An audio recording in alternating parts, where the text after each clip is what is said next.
Why is the truth so costly? Well, because the truth has a name, and that name is Jesus. Jesus stood for the truth. He knew it was true, honorable, and beautiful. And most of all, he knew the value of speaking the truth. We see it all throughout the time he was here on earth, in the parables, and even at the end of his life, when he was taken by the guards, laughed at, and made fun of. He never shied away from the truth. Why? Because he knew how the truth affected people. He knew that the truth has a cost, and that cost was his life. And much to Satan's anguish and fury, he beat death. But if you and I say we're Christians, or believers, or Jesus followers, what does that really mean? Do we follow Jesus until it gets a bit grim, or until we get tired, or until something is asked of us, and then we back out? Right? Wrong. No, if we consider ourselves Jesus followers, then we should do what he did, and still does, and that is to fight for the truth. How do we do that? Good question. If we are called to be like Christ, we should do what he did. And what was that? He spoke the truth in love. And what does that phrase really mean? And why is it so hard to do? You can't just speak love, because then you would be doing a disservice to a person by drowning them in love. But on the flip side, we can't speak only the harsh truth, because people get wounded by that as well. So how do we give the right amount? Well, in John 8:32, it says this, "And you will know the truth, and the truth will set you free."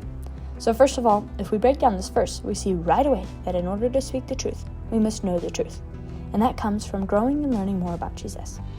But if we also look at Jesus' life, and the other people who have stood up for the truth, we see that truth has a cost. So many people have lost their lives for the sake of the truth.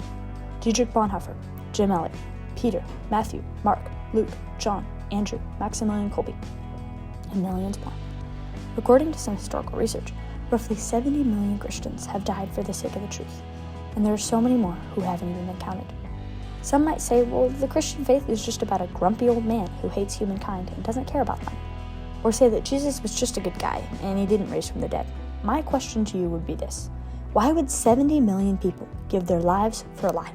The simple truth is, they wouldn't. Instead, they died for the truth, and because the truth has a cost. We must understand that if we choose to speak out about what Jesus has done in our lives and how he has transformed us, and if our singular focus and mission is to make him known, not everyone will be proud of that. The enemy will do his best to stop us. But don't worry, we know who wins. Just read the end of the Bible. Truth will always prevail. Because of that, we can have the assurance and confidence knowing that we have a God on our side who fights for those who fight for him. So do your absolute best to stand up for the truth. Do your best to speak the truth in love. Have difficult conversations that cause people to think, because we won't always have the privilege to speak freely. John 15:18-19 says, "If the world hates you, keep in mind that it hated me first. If you belong to the world, it will love you as its own. As it is, you do not belong to the world, but I have chosen you out of the world. That's why the world hates you." Again, truth is costly because truth has a name, and that name is Jesus.